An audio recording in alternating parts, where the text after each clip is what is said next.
Well, it's been 24 hours since I did my last update on the whole situation here in the United States with the riots in the wake of the killing of George Floyd, and I actually think quite a bit's changed, or at least my perception has changed, because I saw a lot last night that was very informative. And really shows the way that this whole thing is shaping up. Those of you who have been watching the last few days knows that what I've been focusing on has been the acts of escalation and how the violence was ratcheting up tensions, and how each escalation of violence just begets more violence and a greater escalation, and how what I was looking for was to see live ammunition being exchanged, live fire going back and forth between either police or civilians and the protesters / rioters. And based on how things seemed to have been getting more violent every night, especially with the full out gun battle in the streets of St. Louis on Monday night, I was expecting things to continue to get worse on Tuesday. Well, actually, it seems as though that things went in the opposite direction. We witnessed a significant de-escalation on Tuesday, but I don't think that happened for no reason. I think there's a very clear reason why that happened. The protests yesterday, as opposed to the protests in the previous days, seemed not only more disciplined, but far more coordinated, in that not only did you have a lot less violence and a lot less, embrace of, a lot less people embracing violence in these protests yesterday, but you saw that it was consistent across the entire country. And I'm not saying there was no violence. I will get to the violence yesterday. But I was saying compared to the night before that, it certainly was a reduction. And, this kind of makes sense in the context of how mob psychology works. And I don't mean to talk like I'm a psychologist, but I just mean in terms of, when you have a mob, it's easy to whip those people up into a frenzy and have them and to try to lead them, because a mob, individuals within a mob don't really think for themselves. They're just sort of trying to go along with the group. So if you are able to seize control of that group, then you can make them do various things that you want. And so what we witnessed yesterday were folks on the left who are, I guess you could say, quite optical, meaning they have good optics. They believe in good optics. They want to present themselves well, taking control of the mob. And this, reminds me a lot of sort of things that you might see on with far right or alt right type folks. It's the same sort of battle between people who have, the same ideology, but either folks who care about optics or folks who don't care about optics. There's a notorious line from a Wignat who posted on 4chan right before he went and, I believe, shot up a synagogue in Philadelphia, that he said, "Screw your optics, I'm going in." And that essentially sums up how all of the rioters, or at least the people instigating the rioting who whip up the mob into a frenzy, feel about our current political climate. They don't care about the optics. They just want to smash capitalism. They want to smash the white man, and they want to smash American society. And we know that that's true, that people do feel this way on the left, because these sorts of sentiments are very common online. Tim Pool today actually found a thing on Twitter. Well, I mean, he didn't find it, but he's the one who I saw pointing this out. A video of a woman in Hollywood on Twitter where she said, hey, we want to protest peacefully, but rioting's not that bad, because we're just smashing the white man when we do that. We're taking the white man's money, and it had 100,000 or so retweets. Well, who's retweeting all that? Obviously, it's people on the left. Those aren't just a few bad apples. Ideologically, a lot of people agree with this, even if they're not participating in the looting and the rioting themselves. Even if they are people who believe in maintaining good optics, who want to look good on TV, and who are literally chanting yesterday, peaceful protest, peaceful protest. That was what a lot of them were chanting. It sounds a lot different from no justice, no peace. No justice, no peace sounds like, hey, do what I want, or else I'm going to go burn your house down. Peaceful protest sounds nice and friendly. And so that's what we're witnessing right now on the left with this whole movement going on. It's a battle for control over the mob, over the hearts, well, not over the minds of the mob and the hearts, but over trying to lead the mob. Who is going to be at the front of the crowd, sort of setting the standard as to what their group is going to be about? Is it going to be folks smashing windows and sort of leading the charge against private property and capitalism and all these bad things, or is it going to be folks who are a little more optically conscious, who just want to, stage, some sort of protest where people lie on the ground dead and chant "I can't breathe" or something to that extent, or "hands up, don't shoot"? And yesterday, it was very clear that the so-called pro-peace crowd was more successful in organizing. Now, that's not to say that the violent folks aren't, just as well organized, or at least, very well organized.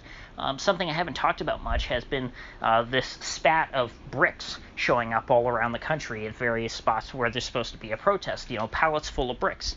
Well, how are these bricks getting there?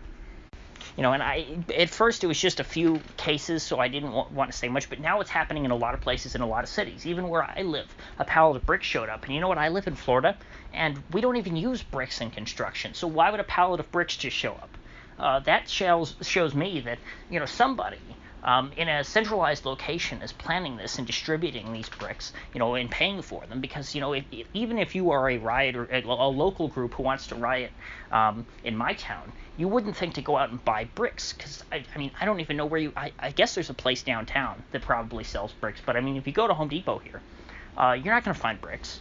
That's a specialty sort of item. So the rioters are definitely well organized. But there's not this binary schism between the peaceful protesters and the rioters when it comes to the masses, because it's not that, there's groups of rioters and there's groups of peaceful protesters, and the peaceful protesters are not at all associated with the rioters. No, whether someone is a peaceful protester or a rioter depends on on who's leading the group, because the people who make up the group are the same. You can see folks who earlier in the day might be, protesting peacefully and being perfectly, within the confines of acceptable behavior, who later in the night, when they see other folks looting, join in and start smashing windows and stealing, shoes and TVs and things like that. And so it is for that reason that I'm going to, refine what I was saying yesterday about how close, the U.S. was to a civil war and things like that. Because, again, a lot of that has to do with the mob's mentality. I was seeing that the mob wanted violence and that they wanted blood. If the optics crowd takes control of the mob, which I don't, one night is not proof of that. And, of course, it wasn't perfect because there was still violence last night, just not as much as there used to be. If the optics crowd is able to take control of the mob, well, then you're not going to have any sort of, actual violent civil conflict or a full-fledged civil war.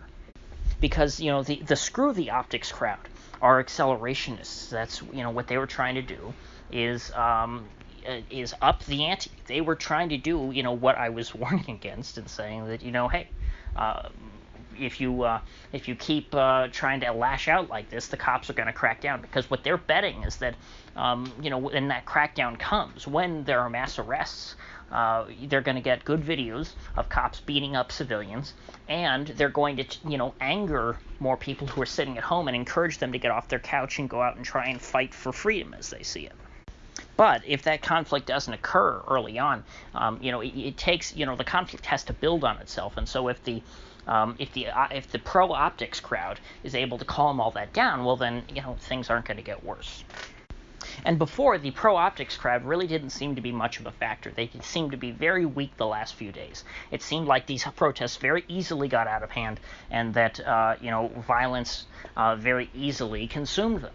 Last night, that was not the case. So I'm going off of I'm going from a less sort of urgent stance of looking for, where's the violence going to ramp up further next? Where are we going to see more escalation?